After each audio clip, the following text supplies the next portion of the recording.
I played soccer ever since I was 6 years old.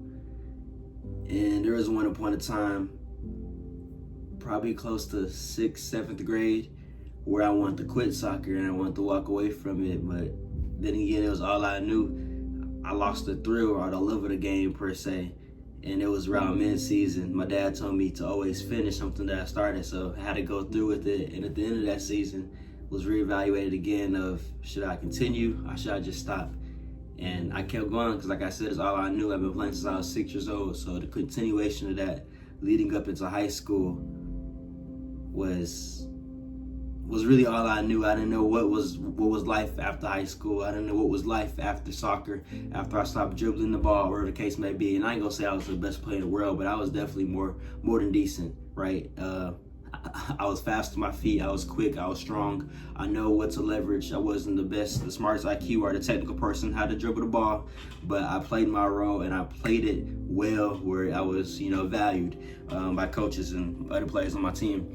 So, and I always dealt with injuries along that time, whether if it's small, little tedious ones, but they really started to pick up starting from 8th grade. Before going into high school, I fractured my left wrist playing. I was playing football technically, but I stopped to go kick a sock. I forgot what happened, but essentially somebody ran me over. Not ran me over, Lord. Someone ran into me and I fell down on my wrist like that, and it was fractured. I had to wait a whole period before my mom came and got me and got reevaluated. Shout, I thugged it through. But fractured my wrist my 8th grade year, and then my freshman year, I'm playing soccer. Like I said, that's just my way out. I wouldn't say I was depressed or nothing of that sorts, but it's really just, all I knew. Some would say I wasn't a real person. I would say I wasn't a real person. If you knew me on this channel, I probably mentioned that before on some of my videos. Not to say that I wasn't designed for a purpose or I didn't have a conscience in my head, but as I started to grow more and more and more, I started to mature and really realize life really is something. I really got to do something after high school. So I've not fractured, but one time after practice, my freshman year of high school, non-contact, I had a good practice. I'm running back because we have to jog again or run back in. I'm running and then boom, my whole back just shifts. I don't know if I stepped in a pit or whatever the case may be, but it was back spasms. I was out for some months for sure. I want to say 2 months minimum, maybe more, maybe a little less, but around 2 months. I'm gonna say around 2 months. I was around 2 months. I couldn't run. I couldn't jump. I couldn't do all these things. The trainer thought I had scoliosis because my posture and the way I was always shifted. I don't know what the case may be. I thought it was going to be a growth spurt because my dad looked it up. He thought maybe I was going to get a growth spurt. I went to a chiropractor. Nothing was really helping. So I really had to suffer through that pain for 2 months. Never hit the growth spurt. If I did, I would be on the Lakers right now. But yeah, so had back spasms. Couldn't do anything that I would desire to be. And that was going to be around tryouts as well. Around tryouts is when I got injured, but the coach seen really all he seen for real, because we had a 9th grade center and then there was a high school, so we were at the 9th grade center rather than at the high school every day. So I was already not on a team, but I was in a soccer class and he was seeing everything from practices and all different things. So he already knew of me. And then my older brother, he's a legend at my school. He has a name on the walls. Shout out to him, one of the best goalies in the country of Kansas. I said country of Kansas, the state of Kansas, Lord. So, yeah, he already seen me. He knows my brother, so maybe that boosted me as well. But I was on the team without even trying out per se. And I came back I'm pretty sure I finished out that year, my freshman year, with no injuries. If I did, it was small little shin splints or ankle injuries, like all these injuries, right? And then boom, COVID hit, and around at the end of my freshman year, going into at the end of my first semester of freshman year, so that winter break, that's when COVID really shut everything down. And around that time, I'm deep into fornication, I'm deep into lust, right? So that's another thing going into the whole identity crisis and just crushing things on my life that's building up to the testimony that I'm sharing right now.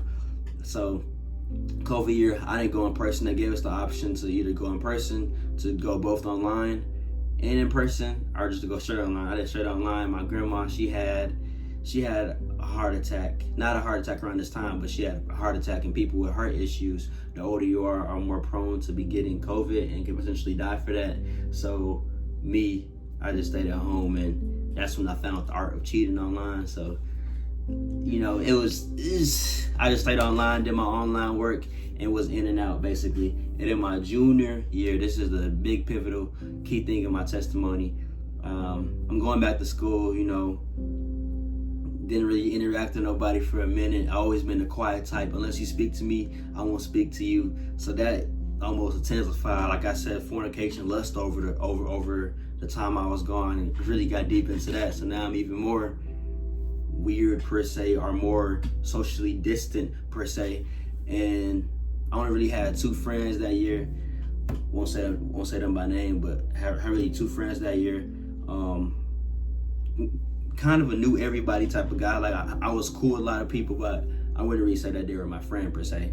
So, and I also met my girlfriend at the end of that year going on right now. But my junior year of high school, I'm gonna just highlight the injuries at the point of this video. But at the end of my junior year, I was mostly healthy that year. I think I may have pulled my groin, took my ankle a couple of times, but I was mainly healthy that year. And at the end of my junior year, I was thinking about doing spring that year, doing track that year. So I was either going to do track, well, not either. I was going to do track my junior and senior year, and I really wanted to do track that year. And probably like a week before, this is off season for soccer now, we're playing basketball. The soccer team's playing basketball. I know. We in the gym playing basketball, the whole team playing basketball. I remember I do a layup and I come down weird on my ankle, and I'm thinking, it's just a little ankle sprain. It's just an ankle sprain. I'm good. It starts to hurt more and more. And then after practice, you know, I'm walking back, my mom's picking me up, and my adrenaline has ran out now. I can't walk on my ankle. Like I can't walk. I'm like, dang, this must be really sore. I get back to the house, take my shoes and my socks off. I'm fat ankle. I don't know if I still got a picture, but essentially I tore both ligaments on my left ankle. So the one on my I don't know why I'm giving you a demonstration, but the one on my right side and the one on my left side. So I tore both my ligaments on both sides of my ankle. And I was put in a boot. I was stabilized in the boot. And it wasn't just like one of those small boots. They had no small boots left. So imagine a boot like going up to right here above my knee. I was in that for a while. That happened towards the end of my junior year. So imagine around spring and then the whole summer I'm in a boot because I wasn't able to get physical therapy over the summer. So the whole summer I'm in a boot. I also had one of those rolling scooter chairs things that had crutches, of course, all these things. I remember one time in school, I was actually in my little roller thing. I'm going to class, so I get let out for class early and I could leave early because, you know, I'm crippled. I need special transportation. So I'm going through the hallways and people were skipping, of course. They encouraged me to go fast down this ramp. So, and like the guy I went fast down the ramp. Boom, face plummeted. Fell off. I think my ankle was good for the most part. But yeah, things I did back in the day. So yeah, keep that in mind. I tore my ankle at the end of my junior year. Couldn't even do track. Like I said, I met my girlfriend Jalise, so the fornication I did have that picked up heavy during COVID in my freshman year. During starting my 8th grade year, really late bloomer, I know. Starting my 8th grade year, sophomore year, junior year, it picked up, and I had a girlfriend. So just imagine, you know, what I'm trying to, you know, push an agenda on that, right? So that just came even more of a variance, and like, I don't know if I really highlighted all my injuries, but over that time, you know, it's been a consistent thing that I'm not as healthy as some of my peers, right? So, and it's just jokes at the end of the day. My friends are saying all these jokes. They're calling me ZAD, like Anthony Davis. AD, he's always injured. Well, they claim he's always injured. So that's what they call me, all these different things. I said, you can never hoop with us, you're never available, all these different things, all these injuries are piling up.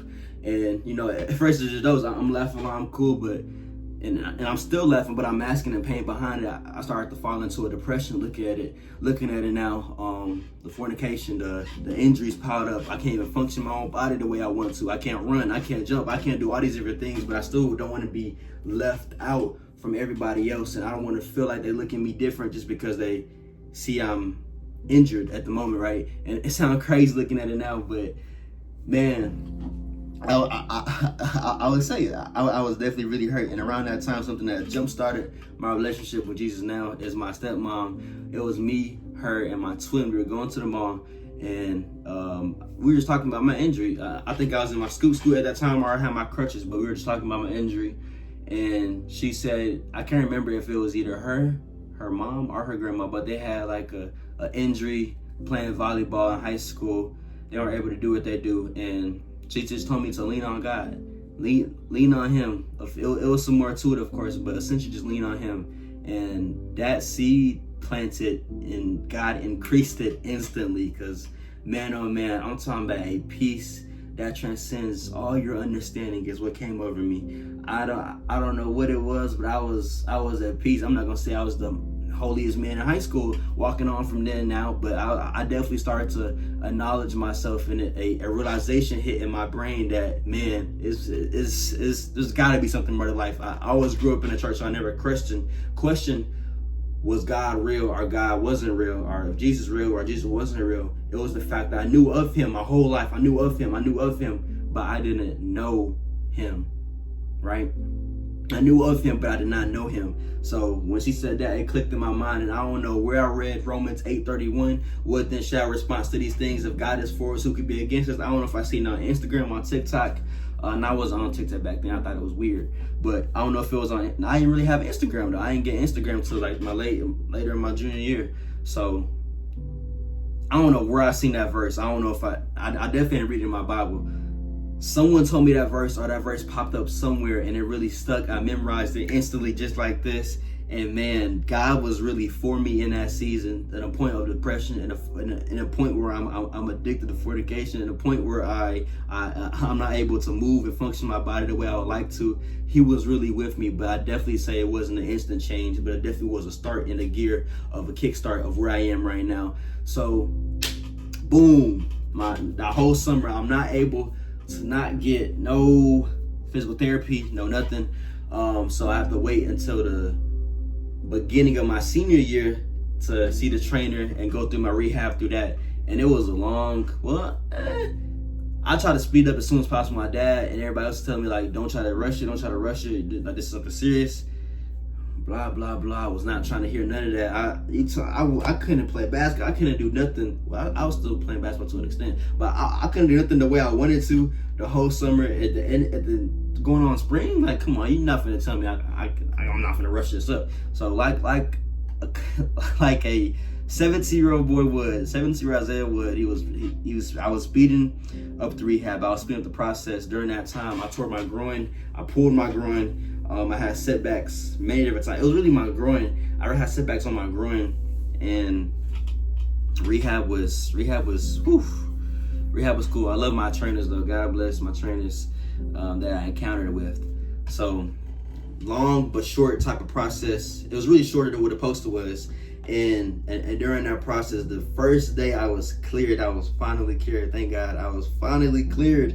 I go out into practice. I don't know if we're doing a drill or we're warming up, but I think I'm running. I think it's maybe like a 2-on-2 or a 3-on-3 drill for soccer. I'm running out onto the field. I'm full sprinting, showing everybody I still got it, because I used to be fast. I still am, but not to the same extent I used to be. I really could have been a track star if I wanted to, but that was not in God's will. So I'm running. I don't know if it's a warm up or whatever, but I remember I'm running, like I'm speeding, and let me give y'all a physical demonstration. I'm running. Ooh, I don't know what it was. It was like the same dip I had with my back spasm my freshman year, but it wasn't my back that was hurting. It was my hip, and I don't know what's happening to my hip hurting right now.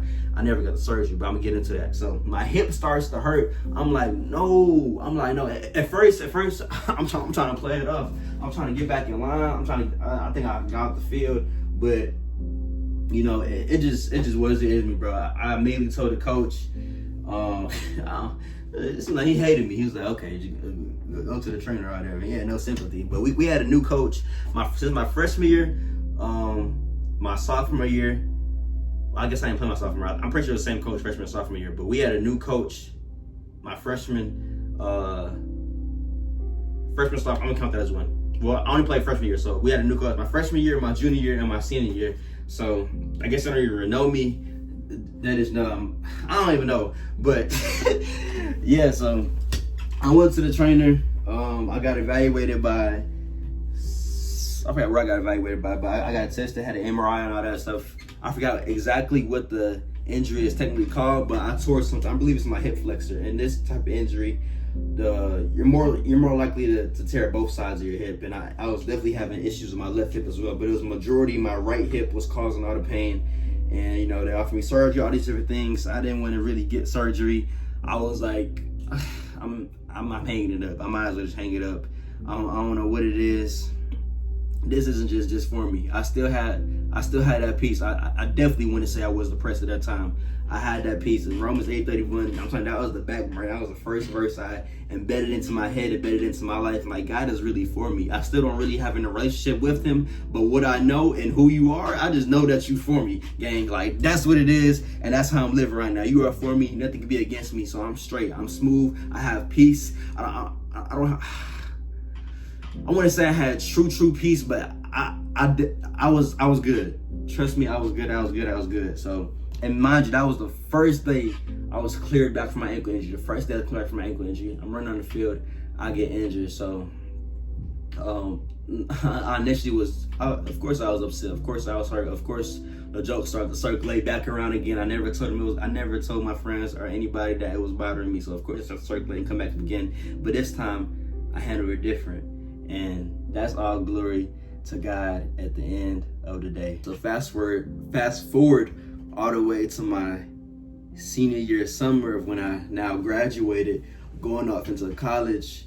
I never really questioned where I was going. Like I said, I never really put too much thought into it. I wasn't a real person.